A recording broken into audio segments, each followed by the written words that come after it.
네, 이번 시간은 해고와 징계인데요. 그 전에 좀 일반적인 내용으로 이 노동계약, 그러니까 이 노동관계가 종료하는 여러 가지 사유들 있죠. 이런 것들에 대해서 좀 살펴보고, 노동법상의 특수 문제라고 할 수 있는 해고에 대해서 좀 살펴보도록 하겠습니다. 네, 노동관계가 종료하는 사유로는 이 기간 만료, 합의 해지, 자진 사퇴, 해고, 그리고 정년 퇴직, 당사자의 소멸 등이 있는데요. 여기서 당사자가 소멸하는 경우는 사망, 네, 노동자의 사망을 의미합니다. 보통 사용자가 사망하는 경우에는 당연히 노동관계가 종료한다라고 보기는 좀 어렵겠죠. 사용자가 사망을 하더라도 이 기업 경영을 승계한 자에게 이 노동관계가 승계되는 것이 좀 일반적입니다. 그리고 회사의 이 법인격 소멸이나 합병, 영업양도 등의 경우가 이 당사자가 소멸하는 경우라고 할 수가 있습니다. 또 이 자진 사퇴와 해고의 이 법적인 성격 있죠. 자진 사퇴라든가 해고의 법적인 성격은 이게 이제 계약의 해지에 해당하고요.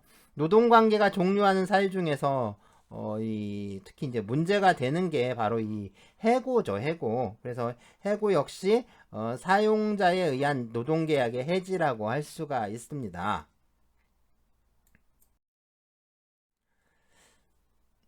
네, 노동계약의 해지와 합의 해지가 있었는데, 이 해지라는 용어를 사용하고 있기 때문에, 이 둘이 좀 비슷해 보이지만, 사실은 이게 법적인 성질면에서는 아주 큰 차이가 나는데요. 먼저 해지는, 그래요. 이게 일방적인 의사표시로 계속적인 계약 관계를 종료시키는 걸 말합니다. 이게 상대방의 동의가 필요하지 않은 그런 단독행위고요. 법률 관계의 변동이 발생하는 그런 형성권이라고 할 수가 있습니다. 네, 단독행위고 또 형성권인데요.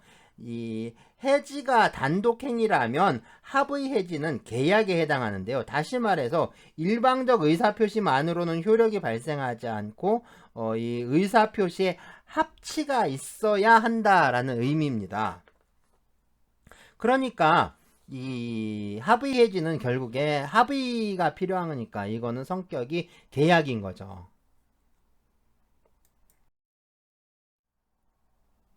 그러면 노동계약의 해지에 대해서 좀 먼저 볼 텐데요. 자, 노동계약의 해지는 일방적 의사표시에 의해서 노동관계를 종료시키는 것이다 라고 했는데요. 사용자에 의한 해지를 우리가 이제 해고라고 하고 노동자에 의한 해지를 사직이라고 하죠. 이게 사회적으로 문제가 되는 거는 이 사직보다는 해고라고 할 수가 있는데요. 노동법은 해고에 대해서 규제를 하고 있고 이 사직에 대해서는 그 일반적인 민사 원칙에 따라서 그냥 해결하고 있습니다. 네, 먼저 사직입니다. 이 노동자의 사직에 대해서는요, 이 노동법에는 이 별다른 규정을 두고 있지 않아요. 그래서 이제 민법에 일반적인 규정을 적용해서 처리하고 있는데요. 그래서 이 기간에 약정이 없다면 이 노동자는 언제든지 사직할 수가 있습니다. 노동자가 이 사용자에게 사직을 통고하고 1개월이 경과하면 이 사직의 효력이 발생해서 노동관계가 소멸합니다. 만일에 이 기간에 약정이 있다면 그러면 어떻게 될까요? 이것처럼 기간에 약정이 있는 경우에는 이 부득이한 사유가 있는 때가 아니면 노동관계를 해지할 수 없는 게 그 원칙입니다. 다음으로는 이 합의 해지인데요. 노동관계의 그 합의 해지인데, 이 합의 해지는 이 노동자와 사용자의 합의에 의해서 그리고 이제 장래에 대해서 노동계약을 소멸시키는 계약을 말합니다. 네, 이 노동계약의 합의 해지가 비록 그 해지라는 용어를 사용하고 있는데 이 해지라는 용어를 사용하고 있지만 이거는 해지가 아니라 합의에 뒤에 있는 해지가 아니라 앞에 있는 합의에 포커스를 맞춰야 하는 거죠. 그러니까 이게 법률상 해지에 해당하지 않는데요. 일반적으로 보면 의원 면직 또는 의원 사직이라고 많이 불러요. 그렇게 부르고 있습니다.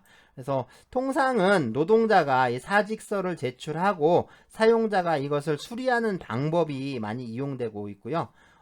이 사직서를 제출하는 게 이 노동관계의 합의 해지를 청약하는 것이고, 또 사용자가 이거를 수리하는 게 보통 승낙의 의사표시가 된다, 이렇게 이제 해석할 수가 있습니다. 그래서 사직서를 청약으로, 그 다음에 이걸 수리하는 것을 승낙으로 이렇게 이해를 하고 있어요. 자, 그럼 이 사직과 합의 해지는 이게 어떠한 차이가 있을까요? 이게 좀 차이점이 뭐가 있느냐, 뭐 이렇게 봐야겠죠. 이런 거 문제를 좀 살펴봐야 할 것 같습니다. 자, 합의 해지나 사직이나 모두 형성권에 해당하기 때문에 이게 이제 의사 표시를 철회하지 못하는 게 원칙인데요. 그러니까 원칙적으로 그 사직서 그러니까 사직을 한다거나 합의 해지 의사를 표시하고 나서 이걸 다시 아니 난 회사 다시 다니고 싶어요, 뭐 이렇게 이제 말할 수가 없는 거죠. 하지만 이 합의 해지는요, 이 제3자의 이익을 침해할 가능성이 없기 때문에, 그러니까 이제 승낙의 의사표시가 도달하기 전까지는 철회가 가능한 것으로 좀 이해가 됩니다. 그렇지만 이 사직의 경우에는 철회할 수 없어요. 그러니까 철회가 뭐냐? 네, 철회는 그 어떠한 의사 표시를 거두어 들여서 효력을 소멸시키려는 그런 또 일방적인 의사 표시를 말합니다. 그러니까 내가 어떤 의사 표시를 하고 그 의사 표시를 다시 없었던 걸로 하자 해서 거두어 들여서 그 의사 표시, 원래 했던 의사 표시의 효력을 소멸시키려는 그런 의사 표시를 이제 철회의 의사 표시라고 하는데요. 그러니까 의사표시의 효력이 발생하기 전에는 철회할 수 있지만, 자, 의사표시의 효력이 발생한 후에는 철회할 수가 없습니다. 그러니까 합의 해지의 경우에는 이게 법적인 성격이 계약이기 때문에 이 청약과 승낙이라는 두 개의 의사표시가 합치해야 효력이 발생하죠. 그러니까 승낙의 의사표시가 도달하기 전이라면 뭐 아직 계약의 효력이 발생하지 않고 있기 때문에 이 청약의 의사표시를 철회함으로써 이 계약의 효력이 발생하는 것을 저지할 수가 있습니다. 그렇지만 이 사직의 경우는 단독행위라고 했죠. 단독행위니까요. 이게 하나의 의사표시만으로 곧바로 효력이 발생하기 때문에 이미 이제 효력이 발생하고 나왔으니까 이제 철회하기가 어려운 거죠. 이것처럼 이제 사직과 합의 해지는 이렇게 이제 법적으로 큰 차이가 있긴 한데, 현실에서 이제 현실적으로 봤을 때 이게 사직이냐 합의 해지 청약이냐 구별하는 건 좀 쉽지가 않습니다. 아주 좀 구분하는 게 좀 곤란한데요. 어쨌든 그래서 특별한 사정이 없잖아요. 특별한 사정이 없다면 이 사직서를 제출하는 거는 사직이 아니라 이거는 합의 해지의 청약으로 많이 이해를 합니다.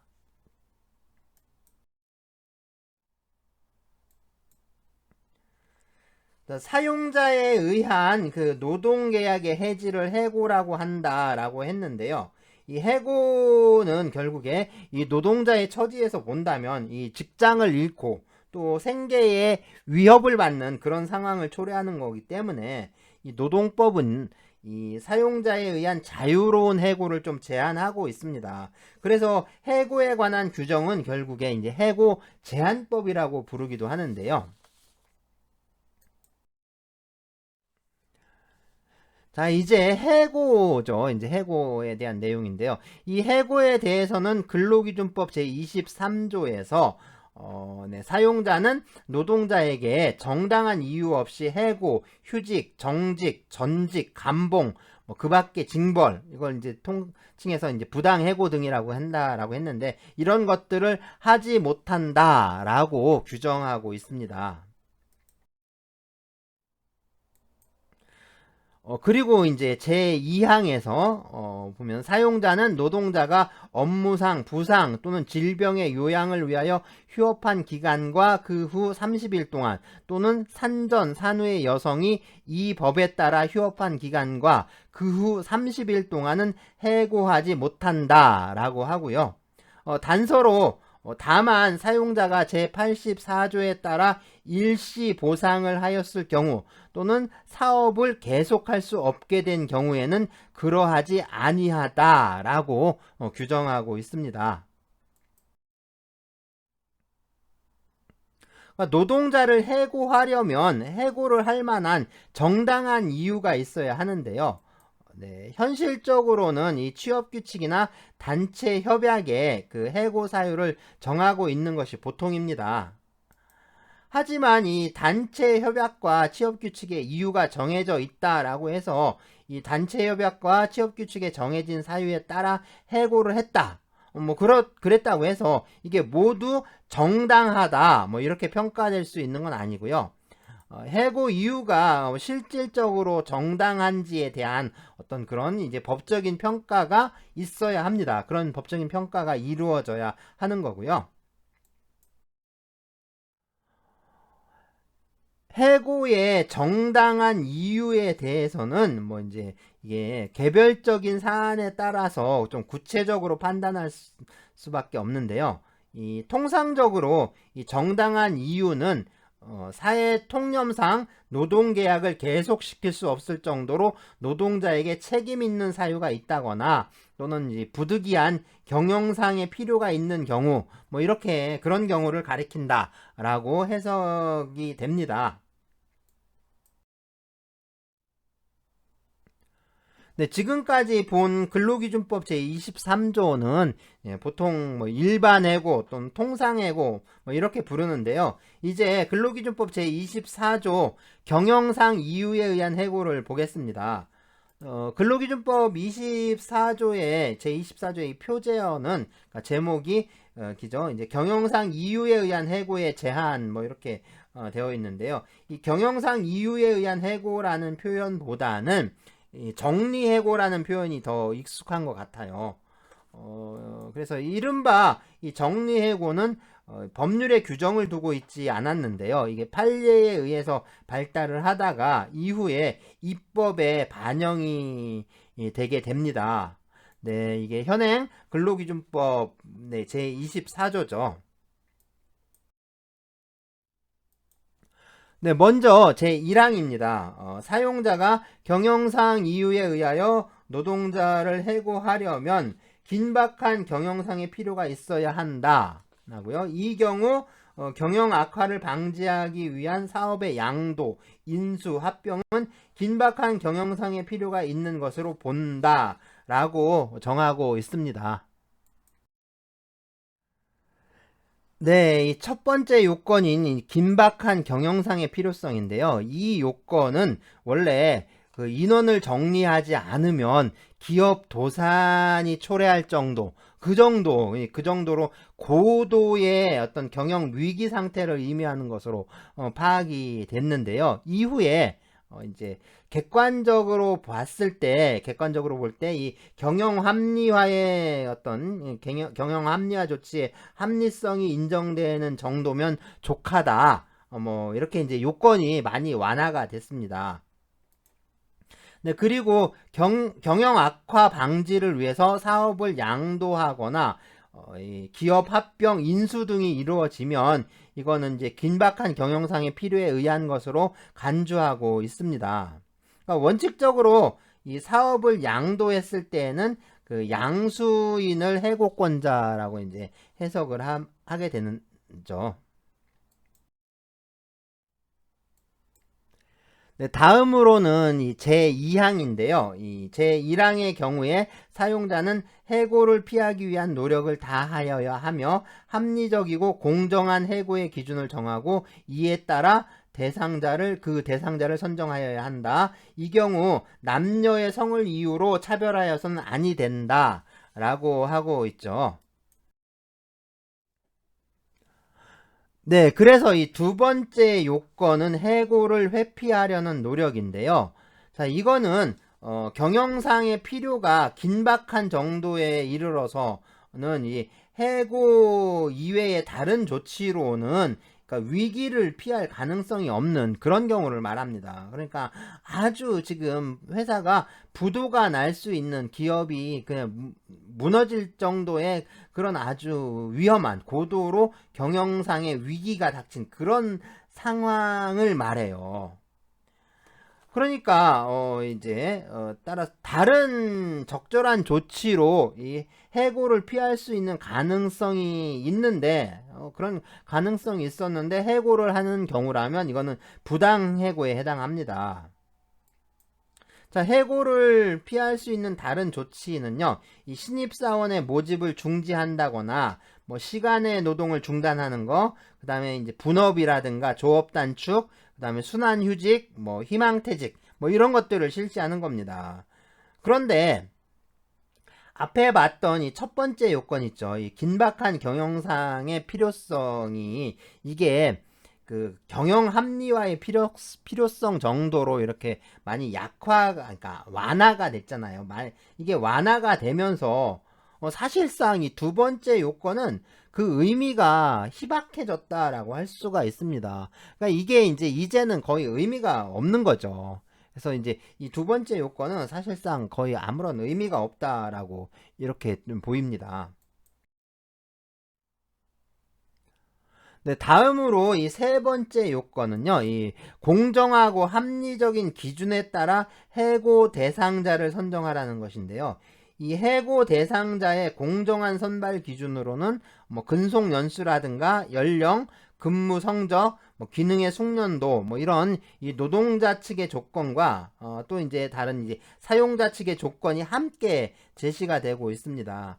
뭐 특히 이제 인사 고과에 의한 근무 성적이나 업무 능력만을 기준으로 한 정리 해고도 또 정당성이 인정되기도 합니다.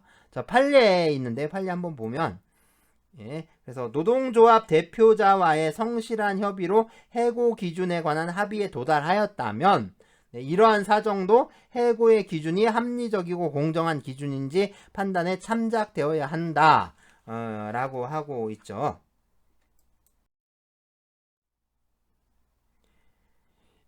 이 해고 대상자의 선정과 관련해서 분쟁이 많이 발생하는데요. 해고된 노동자가 먼저 이 사용자의 선발 기준이 공정하지 않았다라는 것을 증명해야 합니다. 그리고 이제 증명의 정도는요, 선발 기준을 제대로 적용하지 않았다라는 거, 그거를 좀 밝혀내는 정도면 충분합니다. 자, 이것에 대해서요, 이 사용자는 선발 기준이 하자 없이 적용되었다라는 것을 좀 구체적으로 증명해야 합니다.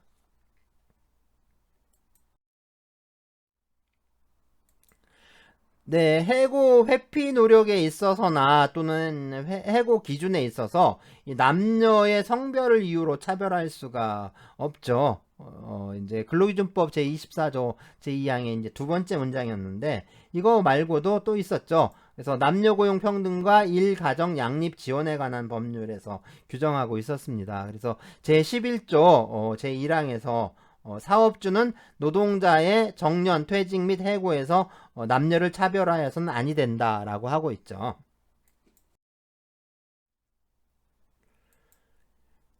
자, 근로기준법 제24조 제3항에서 그러니까 사용자는 제2항에 따른 해고를 피하기 위한 방법과 해고의 기준 등에 관하여 그 사업 또는 사업장에 노동자의 과반수로 조직된 노동조합이 있는 경우에는 그 노동조합에 해고하려는 날에 50일 전까지 통보하고 성실하게 협의하여야 한다라고 정하고 있는데요. 그리고 이제 또 그 노동자의 과반수로 조직된 노동조합이 없는 경우에는 노동자의 과반수를 대표하는 자를 말한다라고 하고 있고요.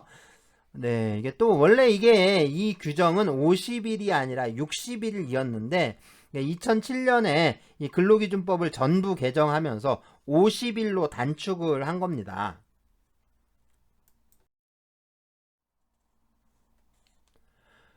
네, 노동자 대표에 대해서 이 근로기준법은 이 노동자의 과반수로 조직된 노동조합이 있으면 그 노동조합이 협의의 상대방이라고 했는데, 이게 이제 판례는 이게 노동조합이 있는데도 노동조합과 협의를 하지 않고 이 노사협의회에서 한 협의의 효력도 좀 인정을 해주고 있습니다.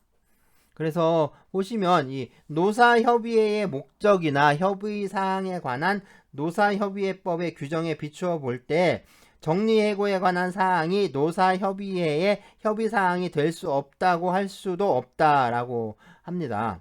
그러니까 법원이 사실상 그 입법된 성문 법률을 무시를 하고, 그러니까 독자적인 판례법을 형성한 것이라고 이렇게 비판을 받을 수가 있겠죠.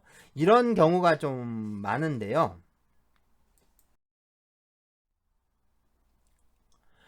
그래서 이게 노동자 대표와의 사전 협의를 거치지 않고 한 해고도 효력을 인정해주고 있습니다.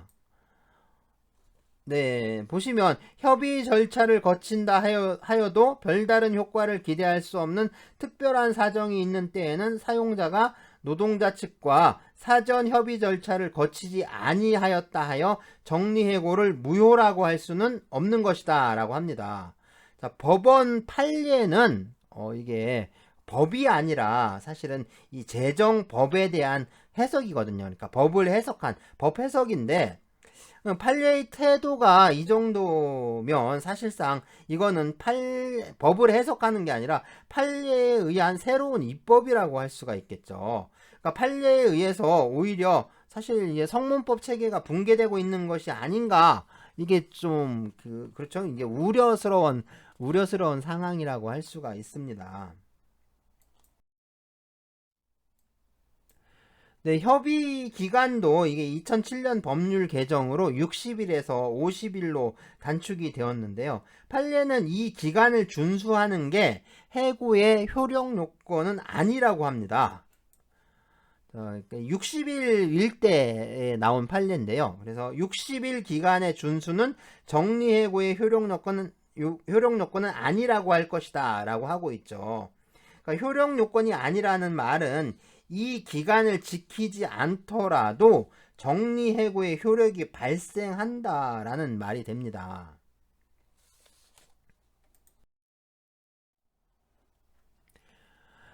네, 정리해고의 요건이 긴박한 경영상의 필요, 해고 회피 노력, 공정하고 합리적인 기준에 따른 해고 대상자의 선정, 마지막으로 50일 전까지 노동자 대표에게 통보하고 성실하게 협의할 것까지 이렇게 4가지가 있었는데요. 이 중에 좀 그러니까 지금 의미가 있는 거는 이 경영 합리화의 필요성, 이거 하나만 남은 겁니다. 사실상 이 경영 합리화의 필요성만 충족되면 이 나머지 요건은 크게 문제가 되지 않는 그런 구조가 된 거죠. 현재 이 정리해고에 관한 근로기준법 제24조는 이렇게 상당히 좀 완화된 형태의 규정이 돼버린 겁니다. 네, 그렇다면 네, 이 경영 합리화의 필요성은 누가 판단하는 걸까요? 자, 이거는 보면 정리해고를 하는 그 기업 내부의 사정이니까, 경영 합리화의 필요성이 있는지 없는지 이거는 그 기업 내부의 사정이니까 결국은 사용자가 판단하게 되겠죠. 판례를 통해서 우리가 알 수 있듯이 우리 법원은 이 정리해고라든가 뭐 이제 기업 구조조정 사안에서 이미 이제 사용자 편으로 기울어져 있습니다. 그것도 많이 기울어져 있는 거죠. 이게 많이 기울어졌다 뭐 이렇게밖에 이제 할 수가 없는 상태입니다. 그러니까 사용자 단체에서 뭐 계속 노동시장의 유연화를 요구하고 있는데, 지금 보면 우리나라에 이 비정규직이 넘쳐나고 있고요. 이 실업의 고통이, 그러니까 거의 이제 실업의 고통이 만성이 된 상태입니다. 그리고 도대체 여기서 얼마나 더 유연화를 하라는 걸까요? 그러니까 사용자 단체의 요구는 잘 지켜지지도 않고 있는데, 잘 지켜지고 있지도 않은 이 최소한의 법률 규정마저도 아예 폐지를 해라, 그런 주장밖에 안 되는 거죠.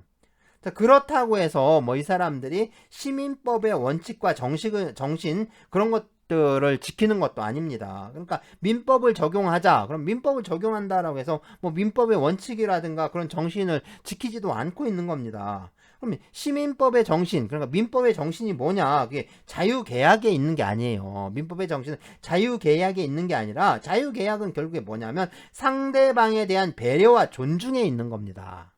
근데 그것마저도 이제 지키고 있지 않은 거죠. 그럼 그것도 이제 지키지 않고 있는데 그냥 오직 그냥 이윤을 위해서, 그러니까 이윤을 추구하려는 그 탐욕밖에 안 남은 겁니다.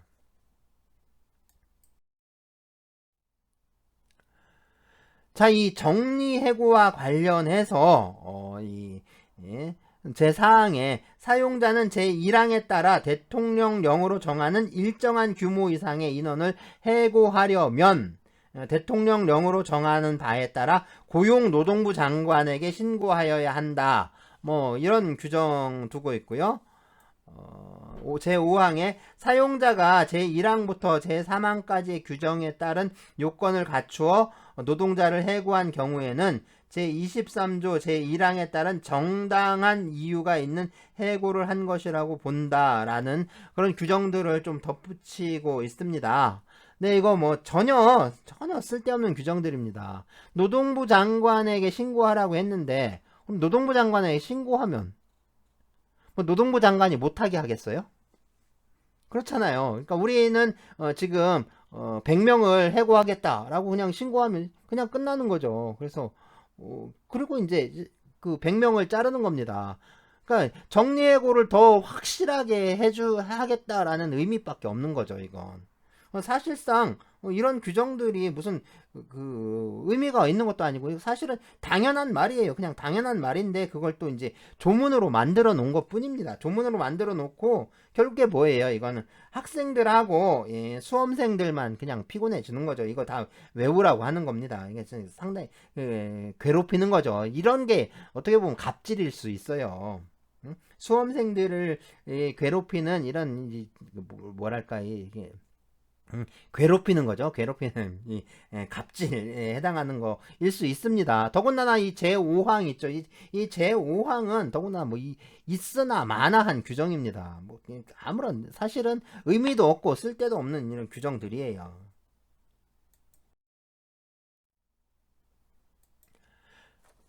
네, 제25조에서 제24조에 따라 노동자를 해고한 사용자는 이 노동자를 해고한 날부터 3년 이내에 해고된 노동자가 해고 당시 담당하였던 업무와 같은 업무를 할 노동자를 채용하려고 할 경우 제24조에 따라 해고된 노동자가 원하면 그 노동자를 우선적으로 고용하여야 한다라고 하고요.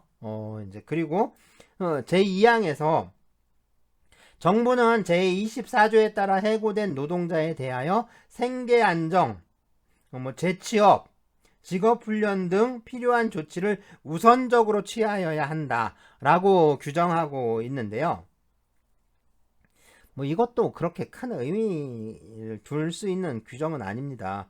그러니까 이제 정리해고를 했다가 다시 채용할 때는 해고했던 노동자들을 우선적으로 재고용하라라는 규정을 둔 건데 우리가 이제 좀 분명하게 알아둬야 할 게 있어요. 여기서 우리가 좀 이 분명하게 알아야 할 건 뭐냐면 이 우선 재고용을 가능하게 하는 것은 이 근로기준법 제25조라는 이 법률의 규정이 아니라는 겁니다.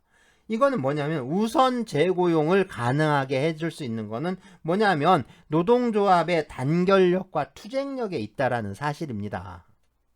이게 사실은 중요한 사실이에요.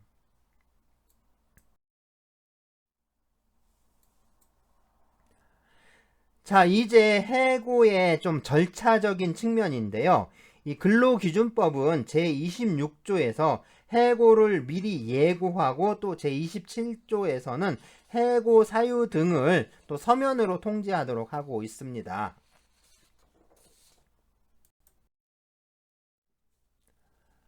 자, 먼저 해고의 예고인데요. 이 근로기준법 규정을 보면 네, 제26조에 규정하고 있습니다. 사용자는 노동자를 해고하려면 뭐 이제 경영상 이유에 의한 해고를 포함하는 거죠. 이런 해고하려면 적어도 30일 전에 예고를 하여야 하고 30일 전에 예고를 하지 아니하였을 때에는 30일분 이상의 통상임금을 지급하여야 한다. 네, 이 통상임금이라는 거 이게 중요합니다. 그래서 해고 예고 수당이라고 한다고 했죠. 이 통상임금으로 계산을 하지만 성질상 임금에는 해당하지 않아요. 자, 해고 예고를 30일 전에 해야 되니까 좀 아까 정리해고를 할 때 그 며칠 전까지 통보를 하고 성실하게 협의하라고 했죠. 자, 50일이잖아요. 50일. 그러니까 50일 전에 해고에 대해서 통보를 하고 그리고 노동조합과 협의를 한 다음에 해고 대상자를 선정을 해서 해고에 예고를 하고 해고를 해야 합니다. 그러면 실제로 그 정리해고에서 해고에 대해서 협의할 수 있는 기간은 며칠인 거죠? 실제로는 20일밖에 안 되는 거예요. 그러니까 50일 전에 협의, 통보를 하고, 협의를 시작하죠. 그리고 20일이 지나서, 20일이 지나면 해고 예고를 해야 되니까 그때까지는, 예, 해고 대상자가 선정이 되어 있어야 하는 거잖아요. 그러니까 사실상 너무 이게 졸속하게 이루어지고 있다라는 거죠. 사실은 노동조합에 통보하기 전에 이미 해고 대상자를 선정을 하고 그리고 나서 협의에 들어가는 거일 수도 있습니다.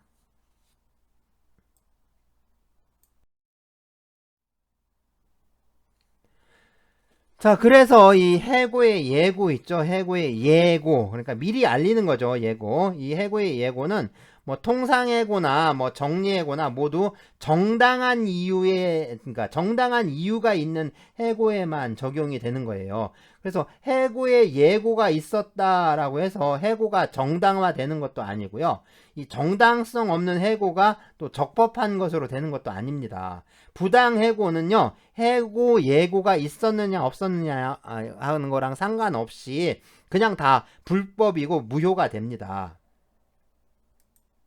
자, 해고의 예고를 할 때는 반드시 해고될 날을 명시해야 해요.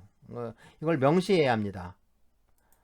그리고 이 해고 예고는 상시 4인 이하의 사업장에도 적용되는 규정입니다. 그러니까 이거 해고 예고는 모든 사업장에 적용되는 거예요. 그래서 알바를 하고 있는데 직원이 한 명밖에 없어요. 고용된 노동자가 한 명밖에 없지만 그런 이제 알바를 하고 있는데 거기서 이제 해고를 해요. 그러면 해고를 할 때 바로 해고할 수 있는 게 아니라 너 내일부터 나오지 마 이렇게 할 수 있는 게 아니라 반드시 30일 전에 해고 예고를 해야 되고 뭐 30일 전에 해고 예고를 할 수가 없는 경우라면 30일분에 그러니까 한 달분의 임금을 통상 임금을 지급을 해야 합니다. 자, 30일분의 그러니까 한 달분 월급이 아니라 30일분의 통상임금이라는 거 이것도 사실 중요해요.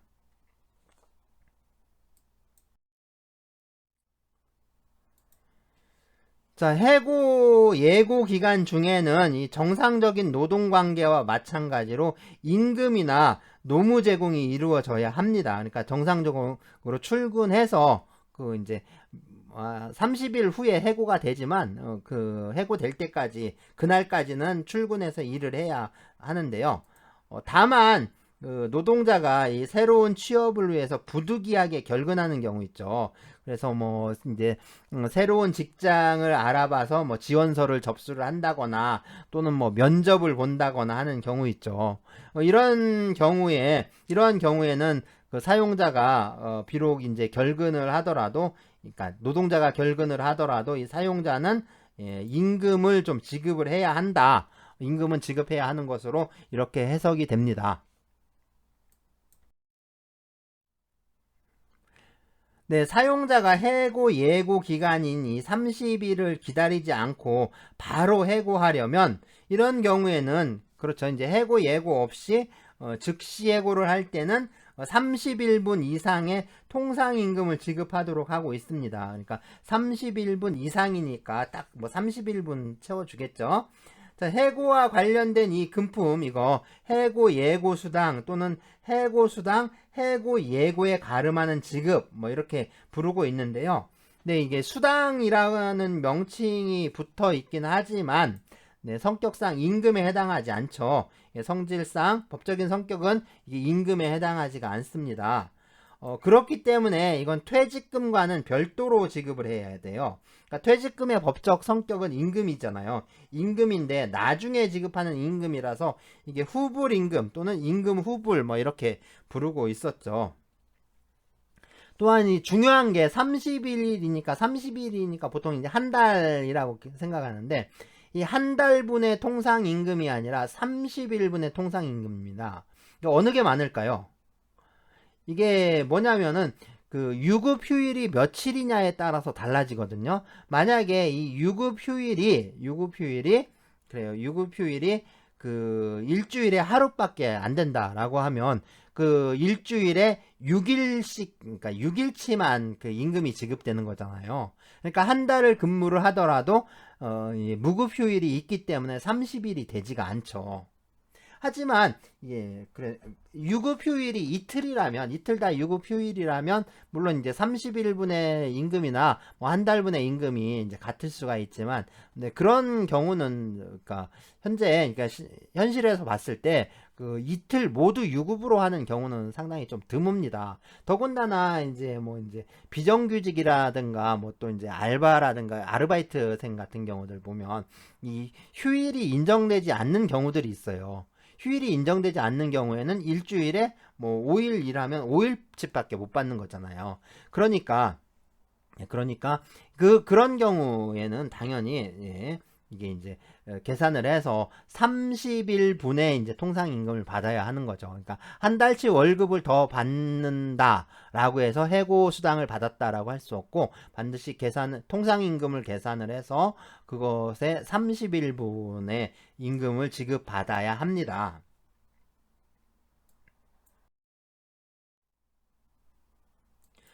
네, 해고 예고를 하지 않거나 또는 해고 예고 수당을 지급하지 않으면 형사 처벌될 수가 있습니다. 형량은 2년 이하의 징역 또는 2천만 원 이하의 벌금이고요.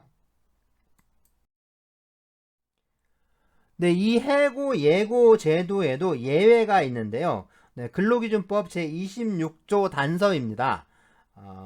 그래서 이 근무 기간이 3개월이 안 된 경우라든가 또는 이 천재 사변이나 뭐 부득이한 사유로 사업이 이제 중단되는 경우가 있어요. 제3호인데요. 이 노동자가 고의로 사업에 막대한 지장을 초래하거나 재산상 손해를 끼친 경우, 이렇게 이제 세 가지 경우에는 해고 예고 없이 즉시 해고할 수 있습니다. 물론 해고 예고 수당 역시 지급하지 않아도 되는 거죠. 그리고 마지막에 이 재산상 손해를 끼친 경우는요, 이 근로기준법 시행규칙에 이 별표로 규정되어 있는데요. 네, 먼저 제1호에 납품업체로부터 금품이나 향응을 제공받고 불량품을 납품받아 생산에 차질을 가져온 경우, 네, 뇌물을 받은 경우라고 할 수 있죠. 제2호 영업용 차량을 임의로 타인에게 대리운전하게 하여 교통사고를 일으킨 경우. 제3호 사업의 기밀이나 그 밖의 정보를 경쟁관계에 있는 다른 사업자 등에게 제공하여 사업에 지장을 가져온 경우. 그러니까 이제 산업 스파이 행위죠. 산업 스파이 행위 이런 것들을 하면 해고 예고 수당이 이제 나오질 않습니다. 제4호 허위 사실을 날조하여 유포하거나 불법 집단 행동을 주도하여 사업에 막대한 지장을 가져온 경우.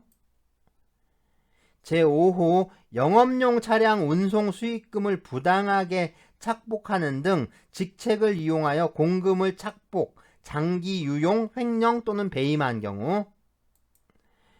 제6호 제품 또는 원료 등을 몰래 훔치거나 불법 반출한 경우. 제7호 인사, 격리, 회계 담당 직원이 노동자의 근무 상황 실적을 조작하거나 허위 서류 등을 작성하여 사업에 손해를 끼친 경우. 제8호 사업장의 기물을 고의로 파손하여 생산에 막대한 지장을 가져온 경우.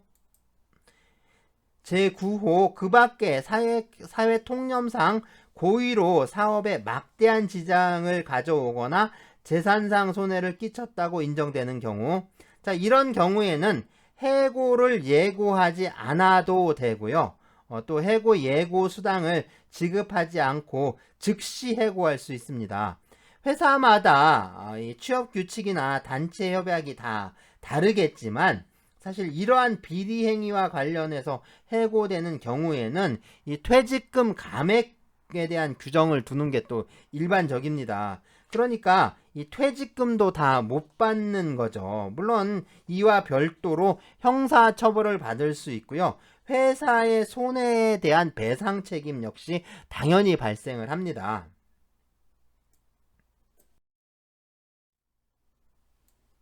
자, 이제 해고의 방식인데요. 제 27조 있죠. 해고를 하려면 이 해고의 사유와 시기를 좀 서면으로 통지해야 합니다. 그래서 사용자는 노동자를 해고하려면 해고 사유와 해고 시기를 서면으로 통지해야 한다라고 하고 있죠. 그리고 이렇게 이제 서면으로 통지해야 해고의 효력도 발생하는데요. 만일에 이 서면으로 통지하지 않았다면 이 법률이 정한 해고 절차에 위반한 것이므로 이게 부당해고에 해당합니다. 자, 그러면 이 서면으로 통지한다는 게 꼭 해고 대상자에게 그 회사 공문으로 통지해야 한다라는 의미는 아니고요. 그러니까 이제 사내 게시판에 공지한다거나 또는 이제 전자문서를 이용하는 방법도 있습니다. 그러니까 최근에 논란이 되는 게 이게 휴대전화 문자 메시지로 전달하는 방법인데요. 이건 좀 문제가 있다라고 생각이 됩니다. 그래서 이 문자 메시지를 다른 그 서면에 서면의 어떤 보조 수단으로 활용하는 경우라면 좀 모르겠는데요. 그러니까 문자 메시지를 좀 서면 통보로 해석하는 건 좀 지나치지 않은가 뭐 이런 생각도 들어요. 어쨌든 그 해고 사유와 해고 시기 뭐 이런 것들을 다 서면으로 통지를 해야 합니다. 그리고 서면으로 통지해야 효력이 발생하는 거죠. 네, 이제 제3항인데요. 제3항 사용자가 제26조에 따른 해고의 예고를 해고 사유와 해고 시기를 명시하여 서면으로 한 경우에는 제1항에 따른 통지를 한 것으로 본다라고 되어 있는데요.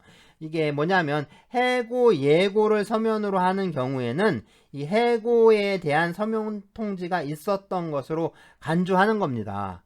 그러니까 해고의 예고를 서면으로 했으면 해고에 대해서는 별도로 서면으로 통지하지 않아도 되는 거라고 할 수가 있는 거죠.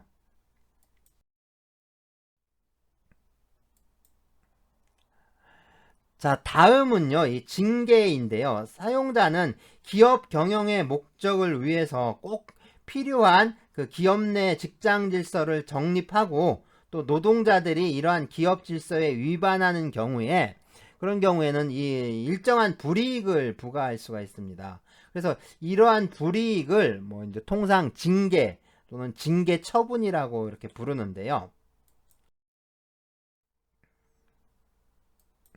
네, 징계에는 이 견책, 경고, 강급, 그다음에 뭐 출근 정지, 정직, 강등, 좌천, 배치 전환, 징계 해고와 또 권고 사직 이런 것들이 있는데 네, 이런 것들이 있습니다. 어떠한 경우에 또 어떠한 징계가 부과되는지는 각 기업의 취업 규칙 등에 정해지기 때문에 이 징계의 내용과 종류는 좀 기업마다 동일하진 않아요. 동일하진 않습니다. 자, 먼저 이 견책과 경고 있는데, 이 견책과 경고는 좀 가벼운 징계에 해당하는데요. 견책은 통상 이제 노동자에게 심할서를 제출하게 하는 방법으로 징계하는 걸 말합니다. 그러니까 심할서를 제출하지 않으면 당연히 더 큰 징계가 따를 수도 있고요. 심한 경우에는 징계 해고될 수도 있습니다. 그리고 이 심할서는 사건의 경위를 보고하는 거지, 이게 뭐 반성문이라든가 그 사죄문은 아니거든요. 그래서 반성의 내용이 기재되어 있지 않다라고 해서 또다시 징계한다거나 해고하는 거는 이 부당징계 또는 부당해고에 해당하고요. 그래서 이게 불법입니다. 그래서 이 심할서에 반성의 내용을 기재하라고 강요하는 건요, 다른 한편으로는 이 헌법이 좀 보장하는 양심의 자유를 침해하는 것이기 때문에 이건 징계 문제와 별개로 노동자의 인격권 침해에 따른 손해배상 청구의 대상이 될 수가 있습니다. 그래서 이거는 위자료 청구가 가능해요. 당연히 노동자가 회사를 상대로 이제 손해배상 청구하는 거죠. 자, 경고는 뭐냐면 심할서 제출까지 요구하지는 않고, 그러니까 일종의 좀 훈계하는 방식이라고 할 수가 있습니다. 네, 경고나 이 견책은요, 현실적으로 불이익이 가해지는 건 아닙니다. 그렇지만 인사고과에서 불리하게 적용할 수가 있어요. 네, 이게 인사고과에 좀 반영이 돼서 좀 이제 그 심할서 많이 쓰고 그러면 좀 불리하게 작용하게 됩니다. 그러니까 다른 것들처럼 뭐 현실적인 그 불이익, 직접적인 불이익은 없지만, 네, 크게 보면 좀 불리하게 작용하는 거죠. 네, 감급인데요. 이 감봉이라고도 합니다. 그러니까 임금을 감액하는 걸 말하죠.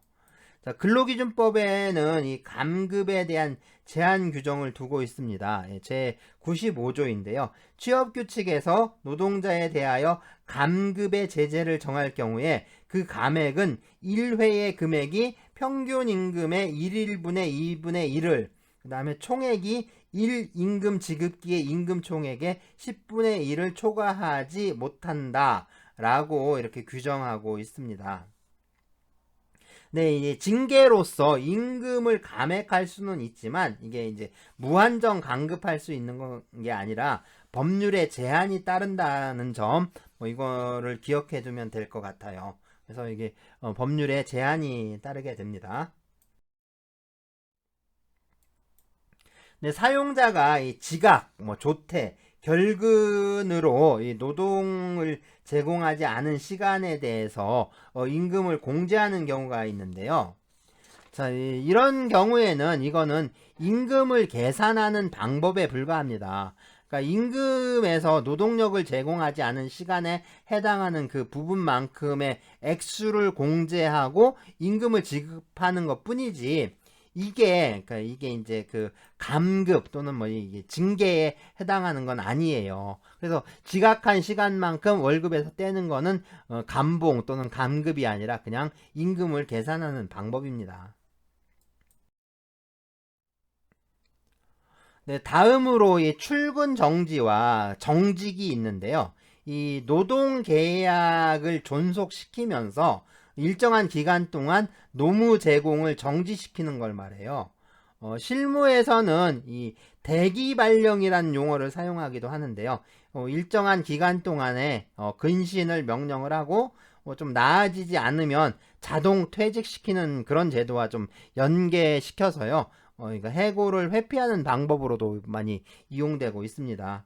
출근 정지 기간 동안에는 보통 이제 임금은 지급되지 않는데요. 근속 연수에는 산입하는 것으로 하고 있습니다. 대체로 뭐 그렇게 이제 운영이 되는 것 같아요. 네, 강등은 그러니까 회사에서 노동자의 직위를 낮추는 징계 수단이고요. 그리고 이 배치 전환은 사용자가 이 노동자의 근무 부서를 변경하는 어떻게 보면 좀 인사권 행사의 일종입니다. 그러니까 배치 전환 그 자체가 징계는 아니라는 건데요. 그렇기 때문에 이 배치 전환에 대해서 좀 다룰 때는 이 배치 전환이 징계로서 행해진 건지 아니면 정상적인 인사 이동의 범위 내에서 행해진 건지 그거를 먼저 확정을 좀 해야 합니다. 네, 이 징계 해고는 징계 중에서 제재로서의 효과가 가장 강력한 징계 처분에 해당하죠. 그러니까 해고하는 거니까 이게 가장 센 징계 처분에 해당합니다. 네, 권고사직은 징계의 대상이 되는 그런 노동자의 좀 질서 위반 행위가 그 징계 해고에 해당할 만한 사항이긴 한데, 그렇지만 이 노동자 본인의 불명예나 또 불이익을 감안해서 사직서 제출을 유도하고요. 그 다음에 사용자가 이거를 수리하는 방식입니다. 노동자가 따르지 않을 때는 결국엔 해고 조치할 수 있겠죠.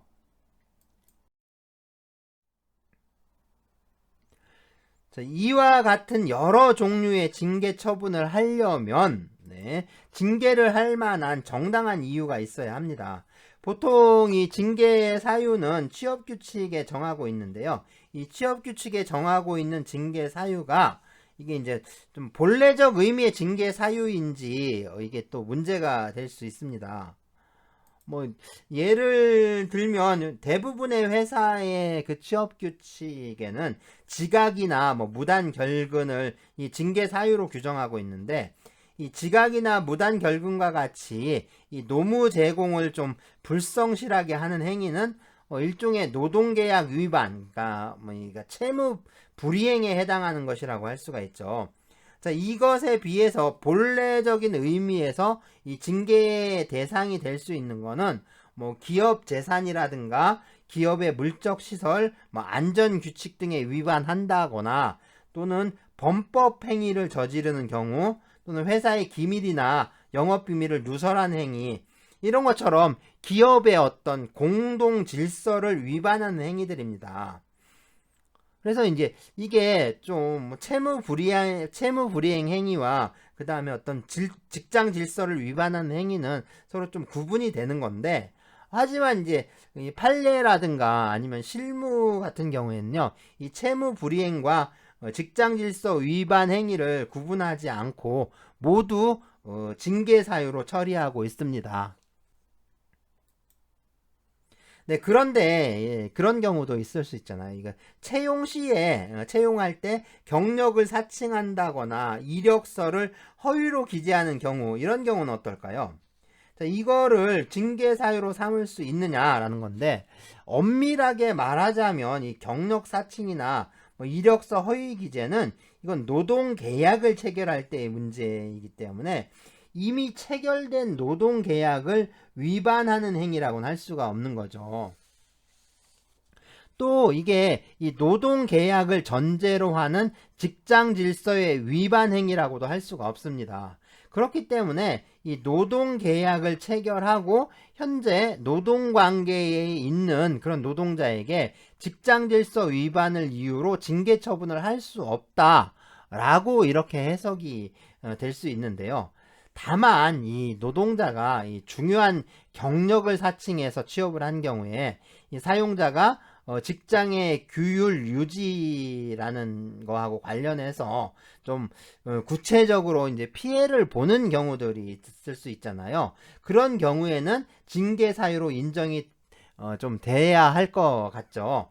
그래서 사안의 유형을 좀 나누어서 본다면, 그러니까 박사학위를 받은 사람이 고등학교 졸업까지만, 그러니까 고졸이라고 그 고졸 학력까지만 딱 기재를 하고 취업하는 경우, 그런 경우에는 이게 경력을 기재하지 않고 이제 뺀 경우잖아요. 이런 경우에 그럴 때 이제 이 이력서 허위 기재라는 거는 직장의 규율 유지와 전혀 상관이 없는 사항이기 때문에 이런 걸 이유로 해서 징계 사유로 이렇게 삼을 수가 없습니다.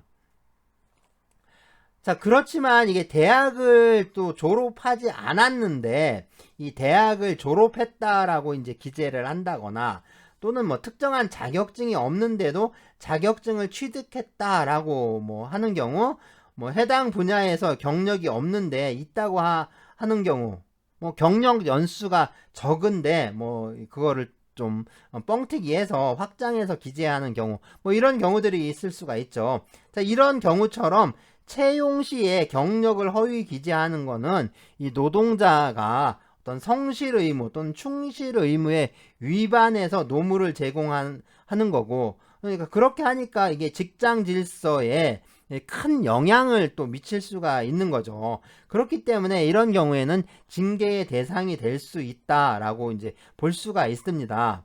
그래서 이제 판례의 경우에는요, 이렇게 이제 이력서를 허위 기재한 경우, 이건 징계 해고 사유로 규정을 한 그 취업 규칙 있죠. 그래서 이력서 허위 기재한 거를 징계 해고 사유로 이제 그 취업 규칙에 정했는데, 그러한 취업 규칙은 그 유효하다라고 이렇게 판단하고 있습니다. 그래서 이제 판례도 이력서 허위 기재를 징계 해고 사유로 좀 인정하고 있는 그런 편입니다. 자, 이게 실질적인 징계 사유만큼이나 이 절차적으로 또 징계 절차를 준수하는 것도 또 중요한 징계 요건의 하나인데요. 징계 절차는 보통 단체 협약이나 뭐 취업 규칙으로 정하고 있는데요. 이러한 규범에서 정한 절차를 당연히 준수를 해야 합니다. 그래서 이 징계 절차의 준수 여부는 이 징계의 유효 요건에 해당하기 때문에 이 징계 절차에 따르지 않거나 또는 이 불성실한 징계 심의 절차에 의해서 징계를 했다면 이 징계는 이 부당 징계로서 불법이고요. 또 무효입니다. 그렇지만 단체 협약이나 이 취업 규칙에 징계 절차에 대해서 규정하고 있지 않다면, 네, 그런 경우에는 이 특정한 징계 절차를 거치지 않았다라고 해서 징계가 무효가 되는 건 아니고요. 또 이 징계 절차를 거치지 않아서 이 징계가 무효가 된 경우에, 뭐 예컨대 단체 협약에서 정한 징계 해고 절차를 거치지 않아서 법원에서 해고 무효 확인 판결이 확정되는 경우에, 자, 이런 경우에 사용자의 징계 해고 처분은 무효가 되죠. 무효가 되니까 사용자는 노동자를 원직에 복직시켜야 합니다. 하지만 이 그러니까 소송 과정에서는 이 징계 절차 위반에 대해서만 다뤄졌잖아요. 그러니까 징계 사유의 정당성에 대한 어떤 그런 실체적인 판단이 이루어진 게 아니니까 다시 그 징계위원회를 소집하는 것처럼 이 정당한 징계 절차를 거쳐서 노동자를 징계 해고할 수 있느냐? 네, 그거 할 수 있다고 봅니다. 이게 이제 해고할 수 있다라는 게 판례의 태도예요.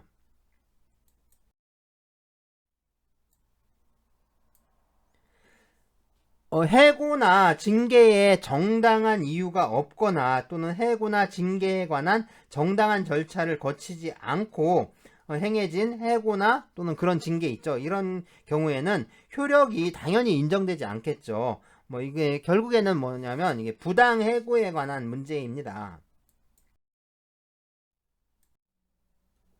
네, 정당성이 결여된 징계 또는 정당성이 결여된 해고를 부당징계 또는 부당해고라고 많이 부르는데요. 자, 일반적인 징계 처분보다는 그렇죠, 해고가 더 강력한 처분이기 때문에 그냥 부당해고라고 통칭해서 많이 부르는데요. 네, 부당해고 당연히 정당한 이유가 없는 해고를 말합니다. 이 부당해고는 누가 뭐 무효를 선언해야 하는 게 아니라 처음부터 당연히 무효예요. 그래서 당연 무효인데, 네.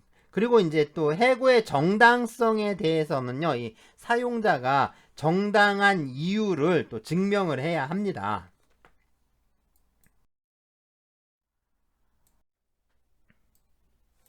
네, 실질적으로 이 해고에 정당한 이유가 있어야 하고요. 그 동시에 또 이거를 노동자에게 통보를 해야 합니다. 사용자가 이 정당한 이유를 좀 구체적으로 통지하지 않은 해고 역시 무효이고요. 네, 부당 해고인 거죠.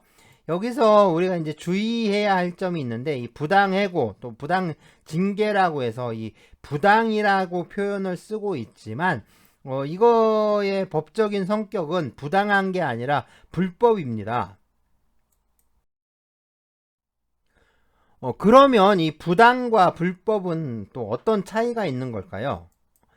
자, 먼저 법에 적합한 것인가 아닌가를 기준으로 이 합법과 불법으로 구분을 해요. 즉, 법질서에 합치하는 것이 합법이고 또 법질서에 위반하는 것이 불법입니다. 다음으로 그 법이 정한 목적에 합치하는가라는 기준으로 이 정당과 부당을 나누는데요. 그러니까 이 정당한가 부당한가의 문제는 합법성을 전제로 해서 판단하는 겁니다. 다시 말해서 합법적이기는 하지만 법의 목적에는 벗어나는, 즉 이제 목적성이 없는 경우를 부당이라고 판단해요. 그러면 이 부당해고는 그럼 합법적인 건가요? 자, 이게 합법적이지만 한목적성이 결여된 경우를 이게 말하는 걸까요? 아닙니다. 이 부당해고는 법 규범에 위반하는 불법입니다. 그러니까 법적 성격에 맞게 표현을 하지 않으면, 표현을 하면 이게 부당해고가 아니라 불법해고라고 불러야 되죠. 이 불법해고가 맞는 말이죠. 그러니까 부당해고라는 건 없는 거예요. 모두 불법해고입니다. 그래서 모두 무효가 되는 것인데, 그 모두 이제 그래서 이제 무효가 되는 거예요. 그런데 이제 반대로 보면, 네, 이 노동자들이 벌이는 파업을 불법 파업이라고 하는데, 사실 파업에는 불법 파업이 없습니다. 마찬가지로 그 시위 역시도 이 불법 시위가 없어요. 그러니까 파업이든 시위든 모두 헌법에서 보호하는 그 기본권이기 때문에 이게 불법이 되지 않습니다. 헌법상 기본권인데, 그죠? 구체적인 법률로서 보호를 받고 있는가 아닌가가 문제가 될 뿐인 거예요. 그렇기 때문에 이게 이제 불법이 아니라 법률이 보호하는 어떤 그 테두리 밖에 있는데, 이런 경우를 보통 법외라고 부릅니다. 그러니까 법의 바깥에 있다라는 의미죠. 그러니까 법외 파업이나 법외 시위가 있는 거죠. 파업이나 뭐 시위 도중에 무슨 이제 폭력행위가 발생한다라고 해서, 그러면 폭력행위가 있으니까 폭력행위를 동반하는 파업, 뭐 시위는 이건 불법이 되는 거 아닌가 하는데, 사실 불법이 되는 건 그 폭력행위 자체이지, 폭력행위 자체가 불법이 되는 거지, 그것 때문에 파업이나 시위 전체가 불법이 되는 건 아니죠. 그러니까 사실상 이 그 어떤 그 시위, 그러니까 불법적 시위라고 얘기하기가 어렵습니다. 그런데 이제 그 불법 시위라고 하면 그런 거예요. 다른 사람의 권리를 방해하기 위해서 하는 그런 시위들이 이게 불법 시위인 거죠. 그런 걸 불법이라고 해야 합니다. 그러니까 전에 뭐 이제 그 단식 투쟁한다고 해서 옆에 와서 폭식 투쟁하는 거, 그런 것들이 불법인 거예요. 타인의 어떤 시위의 자유를 그 모욕하고 그것을 어떤 그 방해하는 그런 것들이 불법이 되는 거지, 그 폭력행위가 뭐 개입돼 있다, 허가를 받지 않았다, 뭐 그렇게 해서 그게 뭐 이제 파업이라든가 시위가 불법이다라고 평가할 수가 없는 겁니다. 자, 그런데 왜 그러면 이 노동자들의 파업을 불법이라고 하고 또 이제 시위를 또 불법이라고 하느냐 하는 겁니다. 사실상 이게 뭐냐면요, 그 개념을, 그러니까 용어를 다르게 사용함으로써 일종의 낙인을 찍는 거예요. 그러니까 파업은 무조건 안 좋은 거, 나쁜 거라는 그런 그 사람들의 어떤 그 인식이 생겨나도록 불법이라는 낙인을 찍어 버리는 겁니다. 그러니까 파업을 하면 그 파업이 사실상 어떤 파업의 절차라든가 그 요건들을 모두 갖춘 경우에도 그냥 불법이라는 낙인을 찍어서 사전 구속영장을 뭐 체포영장이라든가 이런 걸 그러니까 파업에 들어가지도 않았는데 그러니까 파업에 대해서 찬반 투표, 그러니까 파업을 할 거냐 말 거냐 조합원들이 그 투표를 하겠다고 들어가는데, 그러니까 그러니까 총회를 열어서 파업에 대한 찬반 투표를 뭐 합시다라고 그렇게 결의를 한 상황에서 뭐 검찰에서 벌써 체포영장 떨어지고 뭐 그런 일들이 비일비재했었던 거죠. 그러니까 사실상 이게 이제 사회적인 낙인을 찍기 위한 겁니다. 미리 그러니까 불법이라는 낙인을 딱 찍어서 통제하려고 하는, 그러니까 이제 어떤 독재 권력의 통치 수단, 그러니까 통치 기술 중에 하나였던 거죠. 자, 그렇다면 이 부당해고가 있었을 때 이 노동계약이나 그럼 임금은 또 어떻게 되는 걸까요?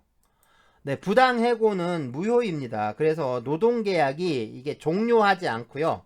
자, 해고는 그 노동계약을 종료시키는 사유였잖아요. 그런데 이 부당해고는 해고가 무효이기 때문에 노동계약이 종료하지 않고 계속 존속합니다. 더군다나 이 노동자의 경우에는 일을 할 준비가 되어 있는 거죠. 노동자는 일을 할 준비가 언제든지 노동을 제공할 준비가 되어 있는데, 이거 뭐예요? 사용자의 귀책 사유로 노동력을 제공받지 못한 거잖아요. 그러니까 사용자 측에 잘못이 있는 거죠. 그러니까 이 해고 기간 동안에는 이 임금 청구권이 살아 있습니다. 따라서 이 해고 기간 동안에 임금을 지급해야 해요. 자, 이 부당해고로 다툰 기간이 전에 보니까 10년이 넘는 분들도 있었는데요. 복직을 하면서 보니까 이 10년이 넘는 기간 동안에 임금을 일시불로 지급을 받았습니다. 임금 계산할 때 보면요, 임금이 또 해마다 인상이 되잖아요. 그러니까 복직할 때 해고되지 않고 근무했다면 그 근무를 했을 때를 기준으로 이렇게 계산하지 않고, 이게 복직하는 당시의 임금 기준으로 10년치를 계산해서 주는 것 같더라고요. 자, 이 문제에 대해서는 뭐 구체적인 법적 규율은 없고요. 기업 실무에 맡겨져 있는 것 같습니다. 뭐 법적 원칙은 해고 기간 동안에 임금 청구권이 살아있고 사용자는 그 임금을 지급해야 한다라는 거죠. 네, 부당해고는 무효이기 때문에 이 노동관계와 임금 청구권이 존속하게 됐는데요. 그렇기 때문에 이 별도로 손해배상이 문제가 되지 않아요. 손해배상은 문제가 되지 않습니다. 하지만 이제 노동자가요, 이 복직을 거부하고 손해배상을 청구할 수 있습니다. 손해배상을 청구할 수 있는데, 이런 경우에 손해배상은 임금 청구권이 변화된 형태라고 할 수가 있는 거예요. 그래서 임금 청구권이 손해배상 청구권으로 좀 성격이 변질되는 경우라고 할 수 있습니다. 대체로 보면 이 부당해고 사안은요, 이 불법행위를 구성하지 않아요. 그래서 그러니까 해고 자체가 무효이기 때문에 그거 이외에 어떤 불법행위가 성립하지 않습니다. 그래서 원직 복직과 그 미지급된 임금을 지급받음으로써 이 노동자 측의 재산적 손실에 대한 보상이 주어지게 되는데요. 그런데 이것과 별개로 좀 부당해고가 불법행위의 요건을 충족하는 경우에, 뭐 예컨대 그러니까 사용자로부터 인격권 침해가 있는 경우, 그런 경우들을 말해요. 자, 이런 경우에는 노동자의 손해배상 청구권이 문제가 됩니다. 그래서 재산상의 손실은 그 미지급 임금을 지급받으면서 어느 정도 커버가 되기 때문에, 이 손해배상 청구권에서 문제가 되는 거는 인격권 침해, 그러니까 이제 정신적 손해에 대한 배상입니다. 자, 이 정신적 손해에 대해서 지급하는 배상금을 위자료라고 해요. 자, 위자료를 정신적 손해에 대한 배상금이라고 했는데요. 이 손해배상에서 인정되는 손해가 다시 말해서 가해자가 좀 배상해야 할 손해는 이 재산적 손해뿐만 아니라 이 비재산적 손해까지 포함이 됩니다. 그리고 이 비재산적 손해는 결국에 이 정신적 손해를 말하고요. 이 정신적 손해에 대한 배상으로 지급하는 그 배상금, 그 돈 있죠. 그 배상금이 위자료예요. 자, 이 위자료는 세 가지 기능을 합니다. 이건 좀 꼭 알아둬야 되는데요. 먼저 이 전보적 기능 또는 뭐 이제 보상적 기능이라고 하는데요. 피해자에게 발생한 손해를 갚아주는 역할을 하는데 이것을 전보적 기능 또는 보상적 기능이라고 합니다. 자, 우리말로는 이 뭐 전보니 보상이니 하는데 영어로 하면 둘 다 컴펜세이션이에요. 컴펜세이션, 보상, 뭐 배상, 전보 뭐 이렇게 이제 번역이 되는데요. 네, 그런 기능입니다. 그래서 이제 채무를 갚아주는 정신적 손해를 갚아주는 기능을 하는 게 있고요. 다음으로는 이 보충적 기능인데 이게 뭐냐면 이건 이제 재산적 손해에 대한 배상이 부족할 때 위자료가 그거를 이제 재산적 손해를 보충하는 역할을 합니다. 그래서 이게 보충적 기능이에요. 그리고 마지막으로는 이 가해자의 가해 행위에 대한 응징인데요. 제재적 기능 또는 징벌적 기능이라고 합니다. 그래서 가해자를 징벌할 목적으로 이제 부과가 되기도 해요. 자, 이것처럼 위자료는 전보적 기능 또는 뭐 보상적 기능, 그리고 보충적 기능, 제재적 또는 뭐 징벌적 기능이라는 이 세 가지 기능을 담당하고 있고요. 이거 중요하다라고 했죠. 이거 꼭 알아두셔야 합니다. 자, 이제 마지막으로 이 부당해고에 대한 법적인 구제 방법인데요. 먼저 이 노동위원회에 부당해고 구제 신청을 할 수가 있습니다. 지방노동위원회에 신청을 하고 이 지방노동위원회의 판정에 불복하는 경우에 중앙노동위원회에 재심을 청구할 수 있는데요. 그리고 이 중앙노동위원회의 판정에 대해서는 행정소송을 제기할 수가 있습니다. 자, 이렇게 하면 노동위원회에서 2번, 그리고 행정소송으로 1심에서 대법원까지 3번, 그래서 총 5번에 걸쳐서 다툴 수가 있고요. 자, 다른 한편으로 일반 민사법원에 해고 무효 확인의 그러니까 해고 무효 확인 소송을 제기할 수가 있습니다.